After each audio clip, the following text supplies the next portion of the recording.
Episode 4 begins with narration coupled with a scene. There was once a man, Brother Dawn, that came to Harvey Seldon and asked what his fate would be, but Harvey told him that the movement of masses can only be measured, and not individuals. Brother Dawn jumps off a building but feels nothing when he lands due to kinetic energy. Azura watches nearby, which catches Dawn's attention. Episode 4 then flits to Brother Day, and a woman he's acquired for sexual services for 24 hours asks him if it is true that no one can touch him. He dares her to touch him, but when she tries, kinetic energy repels. He asks her to try again, but softer and slower, and they start hooking up. Unfortunately, his moment of intimacy is cut short. An ambassador tells the brothers there's been a death, and there needs to be a successor for the Proxima, but the contest for leadership has been challenged. There's a need to keep the brothers uniformed, which means keeping Brother Dawn up to speed. Meanwhile, on Terminus, Salver tells the Anacreon people that they should not be here, but they ask her to take them to the tower and threaten her. She tells them that she can only take one through the fence, so she does. She escorts the Anacreon closer to the vault, and due to its power, it knocks out the Anacreon unconscious. Salver now has an Anacreon prisoner. Salver tells her parents that the Anacreons claim they are scrappers, but she's hesitant and does not want to alert the others. She asks Hugo for support for the interrogation. Salver notices the Anacreon prisoner has an artificial eye that was caused by the Empire attacking their planet. She wonders if the prisoner's parents died and teases them. Eventually, she senses that the prisoner lost their brother, and they finally break, speaking in their language.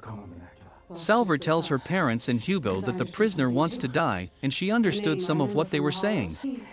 The prisoner is a grand huntress of an Anacreon. The Foundation tells Salver to stand down after learning of the prisoner, but Salver reminds them that they are not prepared, and she tells Lewis that she is not screwing up any plan. Lewis tries talking to the Anacreon prisoner and tells them that the Foundation's plans are still ongoing and Harvey Seldon's formulas are still in action. Meanwhile, the Anacreons approach the settlement, so Harriet radios Salver for backup. Suddenly, Salver sees visions of a young boy in an Imperial library. The boy threatens her. She then returns to the present, and she tells Hugo that it is the vault she feels it wants her to stay away.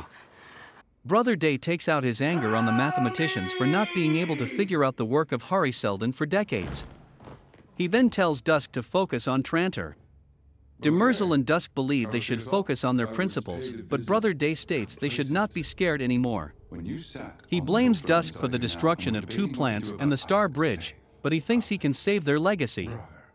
Demerzel warns that they cannot act on impulse. Firstly, Salver and Hugo approach the perimeter. The Anacreons are building a flak cannon to try and bring down the energy shield. Meanwhile, the Anacreon prisoner asks Lewis who is in charge. She claims they came to Terminus for items because they are technologically bankrupt, and they are dying since the Empire set their atmosphere on fire. They want to find a new star system and have nothing to lose.